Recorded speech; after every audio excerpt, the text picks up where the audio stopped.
1983. A Soviet-advised listening post. Somewhere in the dense, humidity-choked jungles of Central America. The rain did not fall here. It hammered. It was a relentless, percussive static that drowned out thought and buried the senses. For Major Viktor Volkov, a technical advisor from the GRU attached to the local Sandinista anti-air battalion, the rain was a curse. His job was predicated on precision, on the delicate interception of radio waves and the distinct acoustic signatures of approaching aircraft. But tonight, the jungle was a chaotic wall of white noise. Volkov sat inside the command tent, the canvas snapping violently in the wind. The air inside was thick with the smell of damp earth and stale tobacco smoke. In front of him, the green sweep of a P-15 radar screen circled endlessly, a hypnotic, empty eye watching the storm. Beside it, a bank of acoustic monitoring equipment sat silent, the needles barely twitching in the ambient roar of the storm outside. The Americans were out there. Volkov knew this. The CIA, the Contras, the special operations teams, they were probing the perimeter, looking for weaknesses in the Soviet-supplied air defense network. But Volkov was confident. A helicopter, the primary tool of American insertion, was a crude and noisy beast. Even the best pilots flying the nimble OH-6 aircraft or the workhorse UH-1 Hueys could not cheat physics. The whop-whop of a rotor blade slapping the air was distinctive. It carried for miles. It was a low-frequency pulse that vibrated in the chest before it registered in the ear. If they came, he would hear them. If they flew high, the P-15 radar would see them. If they flew low to hide in the terrain, the acoustic sensors would catch the rotor wash. There was no third option. At 0200 hours, the radio on the table crackled. It was not an alert. It was a routine check-in from the forward outpost, designated Point Delta, located 3 kilometers up the valley. The voice on the other end was bored, complaining about the rain and the mud. Volkov logged the transmission. All quiet. He poured himself a cup of tea, staring at the rain lashing against the tent flap. He checked the radar again. Nothing. The sky was empty. He checked the acoustic logs. Nothing but the random spikes of thunder and the steady hum of rain. 20 minutes later, the radio crackled again. This time, the voice was not bored. It was screaming. Volkov snatched the handset, pressing it to his ear. "Report. Speak clearly. They are here. They are inside the wire." The voice was shrill, distorted by panic and the staccato popping of automatic gunfire. "We have taken fire. The depot is rigging for..." The transmission cut dead with a static hiss. Volkov slammed his hand on the alarm button, sending the camp into a frenzy. He turned to the radar operator, his face flushed with anger. "Where are they? Give me a vector!" The operator, a young local soldier, looked up with wide, terrified eyes. "Nothing, Major. The screen is clear. There are no aircraft." "Check the acoustics!" Volkov roared, moving to the sound equipment himself. He tore the paper feed from the drum, scanning the last 30 minutes of data. He was looking for the telltale oscillating wave pattern of a rotor system.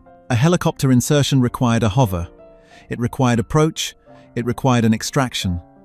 All of these maneuvers generated immense noise. The paper was flat. There was nothing. According to his instruments, millions of rubles worth of Soviet technology designed specifically to counter NATO air power, Point Delta had just been assaulted by ghosts. Volkov grabbed his poncho and an AK-74 rifle, jumping into a UAZ-469 utility vehicle. He had to see it. He had to understand. The drive to Point Delta took 15 minutes through the churning mud. When they arrived, the rain was beginning to soften, leaving behind a heavy, dripping silence. The outpost was a ruin. The ammunition cache had been blown. The small wooden structures burned to the ground. The defenders were scattered, confused, firing blindly into the dark jungle. Volkov ignored the chaos. He moved to the center of the camp, to the landing zone, a small clearing of flattened elephant grass. He clicked on his flashlight, the beam cutting through the mist. He knelt in the mud. There, pressed deep into the soft earth, were the impressions of landing skids. 3 distinct points of contact. It was undeniable. A helicopter had set down right here, in the middle of the perimeter. He looked up at the surviving squad leader, who was nursing a shrapnel wound. "You saw it?" Volkov asked, his Russian accent thick. "You saw the machine?" "I saw a shadow," the soldier stammered. "It was black, completely black, no lights." "And the sound?" Volkov pressed, stepping closer. Did you hear the approach? The soldier shook his head slowly. No, Major. That is the thing. We heard the wind. We heard the rain. Then, the men were jumping out. It made a sound like a whisper, like a sigh. And then it was gone. Volkov looked back at the skid marks. He felt a cold knot tighten in his stomach that had nothing to do with the damp night air. Physics did not allow for a silent helicopter. To generate lift, you must beat the air into submission. That violence creates noise. It is a fundamental law of aerodynamics. If the Americans had found a way to break that law, then every air defense manual Volkov had ever studied was obsolete. Every radar site protecting the motherland was vulnerable. He stood up, staring into the black canopy above. Somewhere up there, something had drifted in like a leaf and vanished like smoke. He wasn't dealing with a new tactic. He was dealing with a new science. If you are fascinated by the hidden history of military technology and the secrets of the Cold War, make sure to subscribe to Cold War Impact. We investigate the stories they didn't want you to know. Back at the main base, Volkov sat alone in the dim light of the command tent. He had the skid measurements on a piece of paper. They didn't match the footprint of a UH-1 Huey. They were too narrow for a CH-47 Chinook. They were too wide for the light observation helicopters he was familiar with. He began to draft a report to Moscow. His hand hovered over the paper. How could he write this? How could he tell the generals in the Kremlin that the Americans had an aircraft that was invisible to radar and silent to the ear? They would call him incompetent. They would say he was drunk on duty, that the rain had masked the approach. But Volkov knew the truth. The rain helps hide noise, yes, but it does not erase it. The acoustic sensors were sensitive enough to pick up a truck engine at 5 kilometers. They had registered nothing. He lit a cigarette, the smoke curling up toward the canvas roof. He was looking at a puzzle piece that didn't fit the picture of the world he knew. This wasn't just about one raid in the jungle. This was about the balance of power. If the Americans could move armies in silence, the Iron Curtain was nothing more than a paper fence. He needed more data. He needed to find out what ghost had visited them in the night. He didn't know it yet, but he was staring at the first operational footprints of a black program that would remain a rumor for decades. He was hunting a phantom that officially did not exist. Moscow, the main intelligence directorate, GRU, headquarters. 3 weeks after the jungle incident. The tape recorder sat on the heavy oak desk, its spools turning with a mesmerizing, rhythmic click.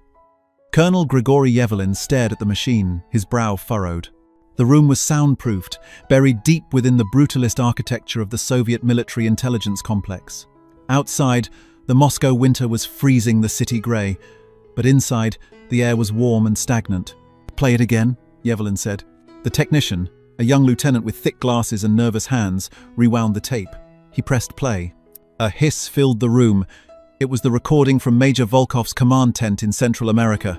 The sound of rain, the sound of distant thunder, and then the chaotic shouting of the ambush. "Stop," Yevlin commanded. "Go back 10 seconds. Isolate the low frequencies. Cut the rain." The technician adjusted a series of dials on the equalizer. He replayed the segment. The rain noise receded, replaced by a low, throbbing hum. It was barely audible, hovering right at the edge of human perception. It didn't sound like a machine. It sounded like a heavy breath. "That," Yevlin said quietly, pointing a lit cigarette at the speaker. "That is not wind, and it is not a truck." Yevlin was the head of the Directorate's Technical Analysis Bureau. His job was to categorize the threats that did not yet exist in the official manuals. He knew the acoustic signature of every NATO aircraft in service. He knew the high-pitched whine of the General Electric engines used in the UH-60 Black Hawk helicopters. He knew the distinct, slapping chop of the two-bladed Huey. This sound was none of those. It lacked the blade slap, the sharp crack created when a rotor blade hits the vortex created by the blade in front of it. That noise was the primary way Soviet acoustic mines and listening posts identified American helicopters. If you could hear the slap, you could target the bird. But this machine didn't slap, it purred. "It defies aerodynamics," the technician ventured, breaking the silence. "To generate lift, the rotor tip speeds must be near supersonic. That creates a sonic boomlet. That is the noise. You cannot turn off physics, Colonel." "The Americans are not turning off physics, Lieutenant," Yevlin muttered, standing up and walking to a large wall map of the Soviet western border. "They are cheating it." Yevlin unlocked a secure cabinet and pulled out a thick file marked with a red stripe.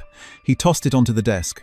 Inside were grainy, black-and-white photographs taken by long-range cameras in East Germany and blurry images snapped by spies near American testing ranges in the Nevada desert. "We have been seeing ghosts for 2 years," Yevelin said, tapping a photo of a strange, faceted shape in the sky, a hint of the F-117 fighter development. "We know they are working on radar, absorbent materials for their jets, the stealth concept. Faceted angles to deflect radar waves. But a helicopter?" He shook his head. "A helicopter is a flying brick. It has a giant rotating fan on top. Even if you paint the body with magic dust, the rotor hub is a spinning lighthouse for radar. The Doppler return from the blades should light up our P-15 and P-19 radar screens like a Christmas tree." He picked up Volkov's report again. "And yet, the Major swears the radar screen was empty until the moment the depot exploded." Yevelin moved to the window, looking out at the snow. The implications were terrifying. The Soviet Union had spent billions of rubles constructing an overlapping network of surface-to-air missile (SAM) sites. The S-75, the S-125, the new S-300 systems, they were all designed to create an impenetrable wall of radar coverage. They were designed to see fast, high-flying bombers or low-flying, noisy attack aircraft. If the Americans had a transport that was invisible to radar and quiet enough to land in a backyard without waking the dog, then the radar wall was useless. The enemy could insert sabotage teams, nuclear device squads, or assassins anywhere they wanted. They could fly right up to the Kremlin walls. "Get me the file on the task force," Yevelin ordered. The lieutenant blinked. "Task Force 160, sir." "Yes." "The Night Stalkers." Intelligence on this specific American unit was scarce. They were rumors wrapped in shadows. The GRU knew the US Army had formed a dedicated Special Operations Aviation Regiment after the disastrous failure of Operation Eagle Claw in Iran in 1980. They knew these pilots flew crazy hours, strictly at night, using advanced night vision goggles that were years ahead of Soviet tech. But until now, Yevelin had assumed they were just flying standard helicopters with better pilots. Now, looking at the acoustic data, he realized the unit might be the testing bed for something far more dangerous. "Look at this frequency analysis," Yevelin said, tracing a line on the graph paper. "The tail rotor noise. It is missing. The tail rotor of a helicopter is usually the buzziest, loudest part, spinning at high RPM to counter the torque of the main blades." "How do you hide a tail rotor?" the lieutenant asked. "You slow it down," Yevelin hypothesized, his mind racing. "Or you angle it. Or you remove it entirely." He was thinking of a report from the Kamov Design Bureau about NOTAR no-tail rotor technology, using directed air vents, but that was experimental, unstable. Had the Americans solved it? Had they built a machine that used air pressure instead of a propeller to steer? The phone on the desk rang, a harsh mechanical trill. Yevelin picked it up.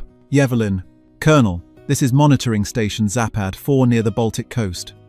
The voice on the line was tight, professional but strained. "We have an anomaly." Yevelin's grip on the receiver tightened. "What kind of anomaly?" "We are tracking a surface contact.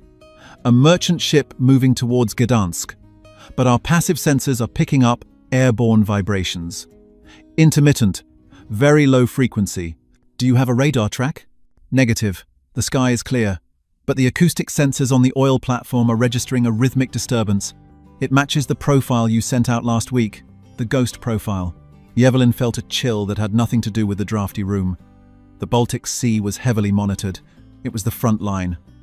If they were testing this technology there, probing the Warsaw Pact's northern flank, it meant the technology wasn't just a prototype for jungle skirmishes. It was operational. "Scramble the MiG-23 aircraft from the Kaliningrad base," Yevelin ordered, bypassing the usual chain of command. "Tell them to fly a visual search pattern at wave-top level. I want eyes on that noise." "Sir, the weather is zero visibility, fog." "I don't care if they have to taxi across the water," Yevelin snapped. "If there is something out there, I want to know what it looks like before it vanishes." He slammed the phone down. He looked at the lieutenant. "They are not just in Central America," Yevelin said grimly.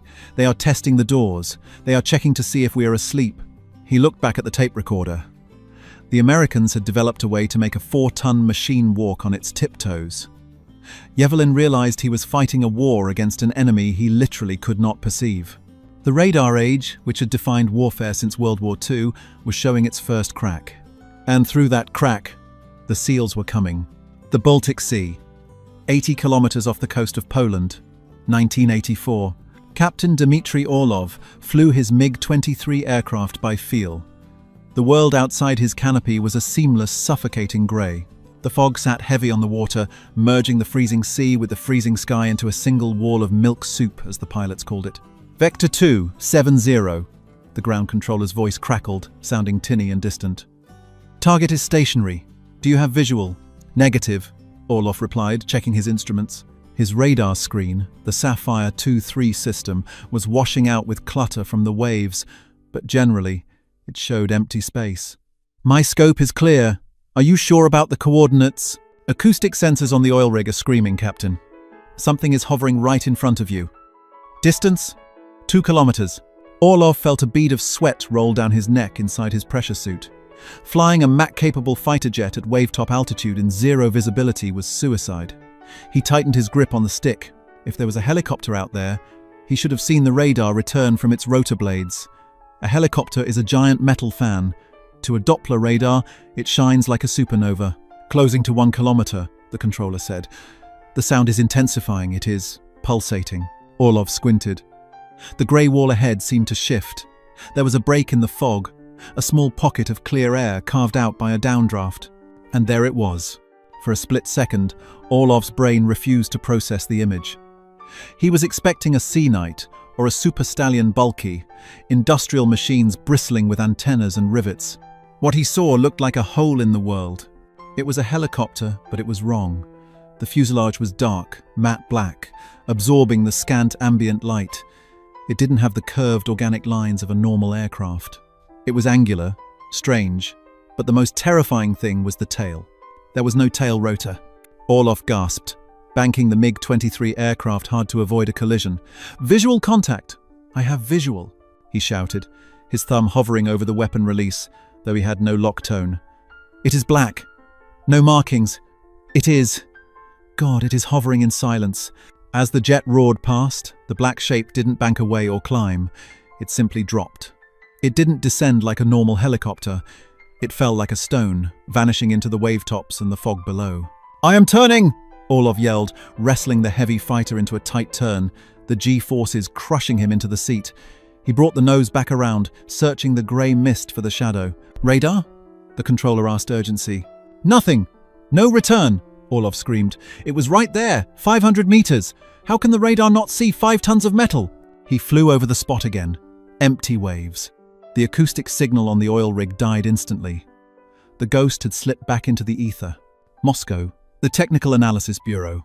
Colonel Yevlin slammed the transcript of Orlov's flight onto the table. He saw it. He was close enough to throw a rock at it. And the Sapphire radar saw nothing.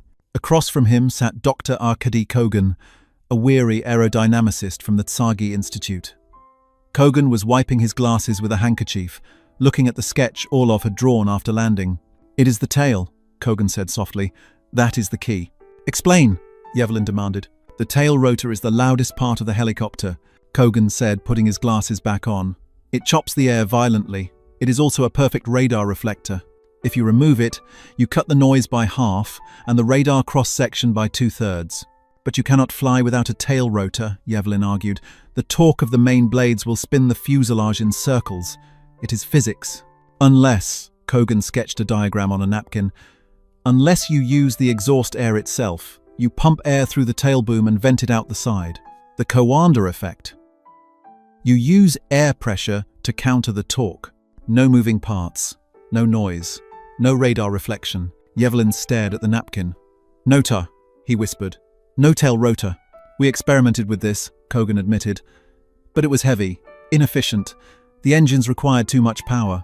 We abandoned it. The Americans did not, Yevlin said, his voice cold. He walked to the window. The pieces were coming together, and the picture was a nightmare for Soviet defense strategy. The Americans weren't just making their helicopters quiet, they were redesigning the fundamental architecture of vertical flight. But there is more, Kogan added, pointing to the fuselage in Orlov's sketch. Orlov described it as angular, flat plates, like a gemstone. So? Radar waves bounce off curved surfaces in all directions, Kogan explained, using his hands. But if you make the surface flat and angled, you can deflect the radar waves away from the receiver. like a mirror reflecting a flashlight beam into the dark. If they have combined this faceting, with the tailless design. Kogan stopped, looking up at Yevlin with genuine fear. Colonel, if they have built this, they can fly through the gaps in our radar net.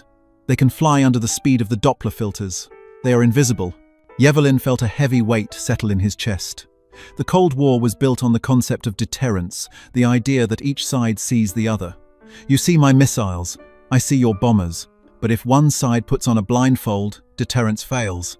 They are not just testing, Yevlin realized. They are practicing. The jungle, the Baltic. They are rehearsing for something specific. He turned back to the map. Where would you use a silent, invisible helicopter? You wouldn't use it to drop bombs. It carries too little payload. You would use it to drop people, highly specific people. Get me the KGB files on American counterterrorism units, Yevlin ordered. Specifically, the teams they use for hostage rescue. I want to know where they train. I want to know who builds their toys. The Ghost wasn't just a machine, it was a bus, and Yevlin needed to know who was riding in it. Fort Campbell, Kentucky. The dark side of the airfield.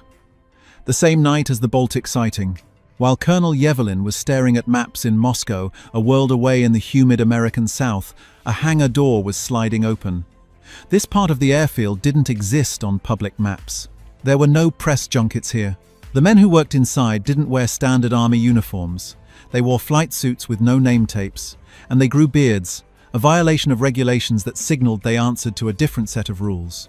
Inside the hangar, bathed in red tactical light, sat the machines that were giving Yevlin nightmares. They weren't alien spacecraft.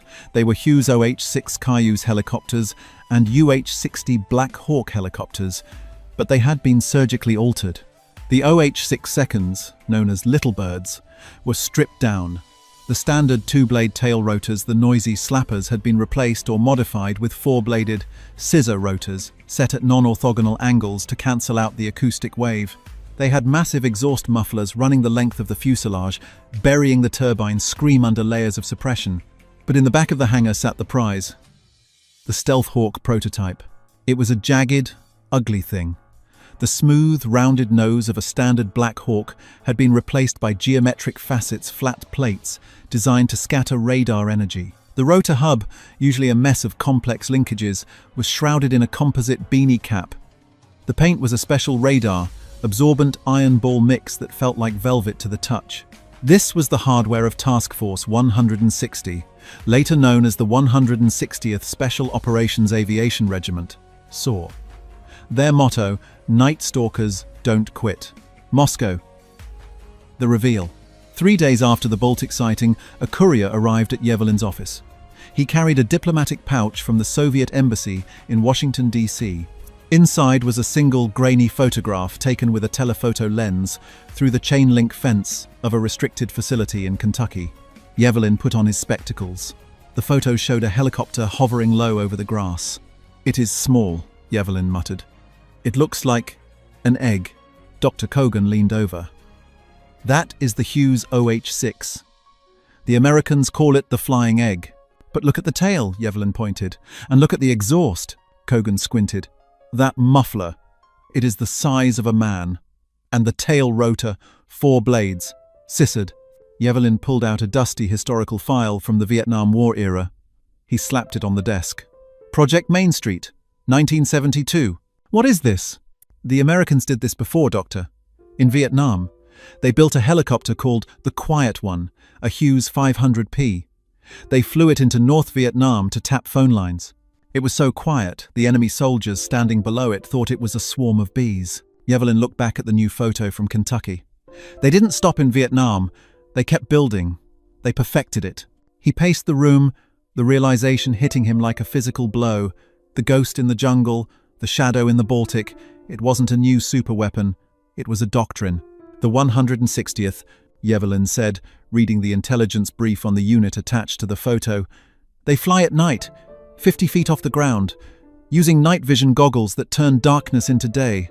And they are flying machines we cannot hear and cannot see." "But the angular one, the one Orlov saw?" Kogan asked. "That is the evolution," Yevlin said, his voice dropping.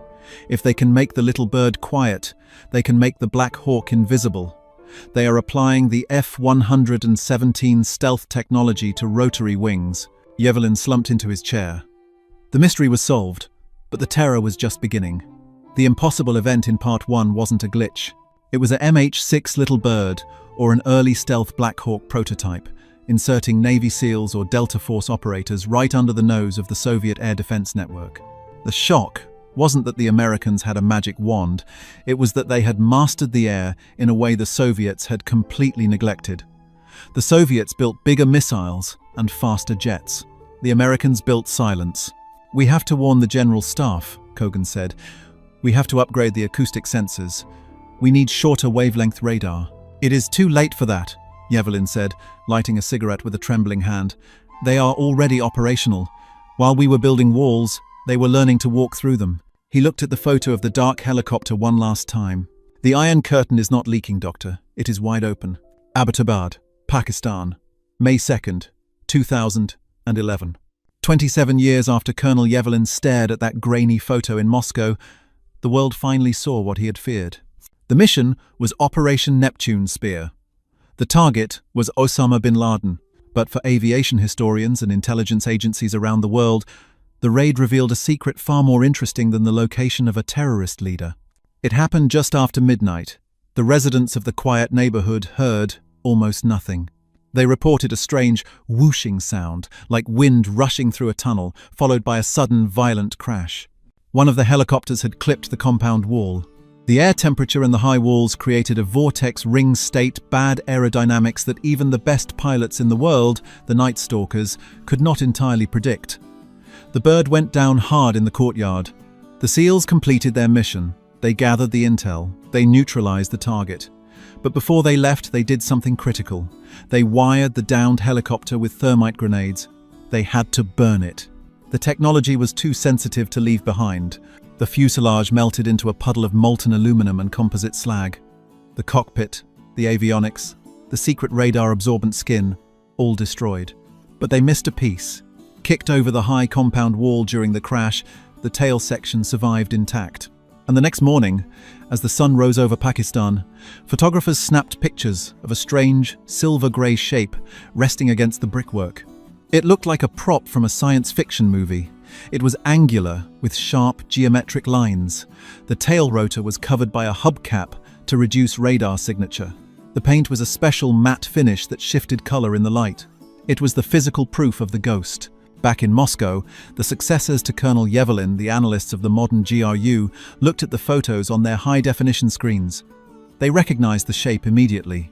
It was the evolved, perfected version of the angular helicopter Captain Orlov had seen in the Baltic fog in 1984. The Americans had not stopped. For 3 decades, while the world argued about F-22 fighters and B-2 bombers, the US Army had secretly maintained a fleet of stealth helicopters.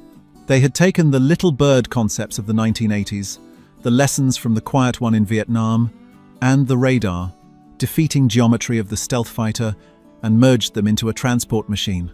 The Stealth Hawk, unofficially designated the UH-60X or Ghost Hawk, was the culmination of the terror Volkov felt in that jungle tent. It was a machine that could transport 20 heavily armed operators into the most airspace-restricted environments on Earth and do it without tripping a single alarm.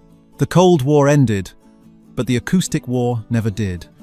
The cat-and-mouse game that began in the rain-soaked jungles of Central America changed the way wars are fought.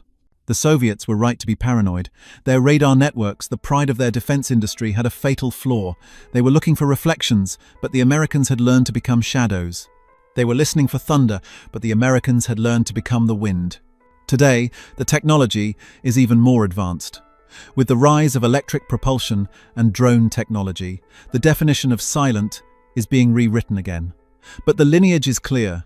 It traces back to those brave, terrified Soviet operators staring at empty radar screens, wondering why the jungle had suddenly gone quiet. They were the first to hear the sound of the future, and the sound of the future is silence. This concludes the story of the Silent Hawks. If you enjoyed this deep dive into the hidden tech of the Cold War, please like the video and subscribe to Cold War Impact. We have more files to declassify.